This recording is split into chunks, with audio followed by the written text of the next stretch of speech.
नमस्कार, मैं सुमन यादव आपकी स्टडी हिंदी चैनल में आपका स्वागत करती हूँ।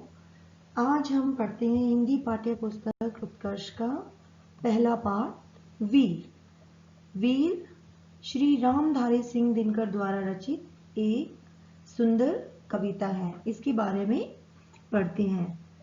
सबसे पहले पढ़ेंगे कवि परिचय। श्री रामधारी सिंह दिनकर जी का जन्म बिहार के मुंगेर जिले के सिमिया गांव में 30 सितंबर 1908 को हुआ था।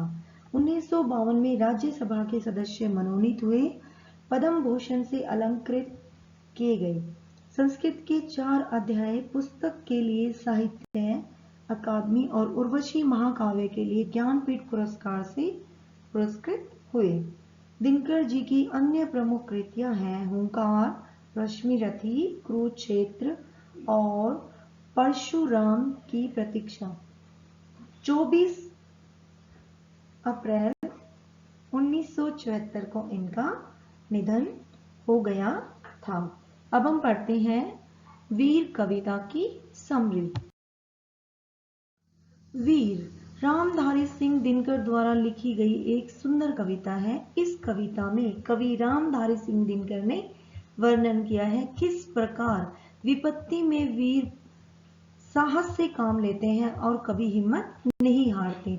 वह लगातार कोशिश करते रहते हैं। वीर बड़ी से बड़ी विपत्ति का सामना डटकर करते हैं, यानी उनसे पीछे नहीं हटते। वह कायरों की तरह विपत्ति से नहीं हटते। वह अपनी मंजिल को प्राप्त करने के लिए कुछ भी कर गुजरते हैं।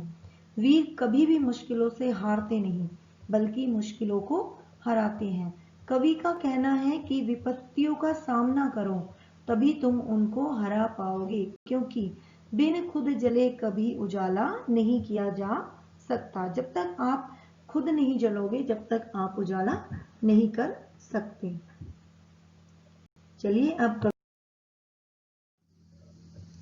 सच है विपत्ति जब आती है, कायर को ही दहलाती है। सूरमा नहीं विचलित होते, क्षण एक नहीं धीरज खोते। विघ्नों को गले लगाते हैं, कांटों में राह बनाते हैं। इन पंक्तियों का सरलार देखेंगे। इन पंक्तियों में कवि क्या कहना चाह रहा है कि यह सच है कि मुसीबत के समय वीर घबराते नहीं, न धीरज खोते हैं। वे बड़ी से बड़ी मुसीबत को गले लगाते हुए कांटों में भी अपनी राह बना लेते हैं, यानी कांटों में भी अपना रास्ता बना लेते हैं। आगे देखेंगे। मुंह से न कभी उफ कहते हैं, संकट का चरण न गहते हैं। जो आ पड़ता सब सहते हैं, उद्योग निरत नित रहते हैं। शूलों का मूल नसाते हैं, बद खुद विपत्ति पर छाते हैं। इसमें कवि क्या कहना चाह रहा है कि वीर व्यक्ति उफ नहीं करता, उफ तक नहीं करता, अपने काम को निमग्न करता रहता है, निमग्न रहता है उसके लिए, और रास्तों के कांटों को हटाते हुए विपत्ति पर स्वयं छा जाता है। आगे देखिए। है कौन विघ्न ऐसा जग में, टिक सके आदमी के मग में। खम ठोक ठेलता है जब नर, पर्वत के जाते पांव उखर। मानव जब जोर लगाता है, पत्थर पानी बन जाता है। इसमें कवि क्या कहना चाह रहा है कि ऐसा कोई भी विघ्न नहीं है जो आदमी की राह में ठहर सके, यानी जो इंसान के रास्ते में ठहर सके। जब इंसान जोर लगाता है तो पत्थर भी रास्ता छोड़ देते हैं, कि जब इंसान अपनी करनी पर आ जाता है और कुछ कर गुजरने की उसमें इच्छा होती है, तो पत्थर को भी रास्ता छोड़ना पड़ता है।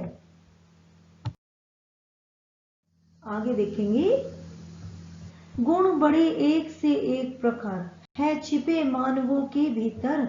मेहंदी में जैसे लाली हो, वृत्तिका बीच उजियाली हो। बत्ती जो नहीं जलाता है, रोशनी नहीं वह पाता है। इन पंक्तियों में कवि क्या कहना चाह रहा है कि मेहंदी में जैसी लाली की तरह, जैसे मेहंदी में लाली, मेहंदी की जो पत्तियां होती हैं उनमें लाली छुपी होती है, जिस तरह मानव में भी अनेक गुण छिपे होते हैं।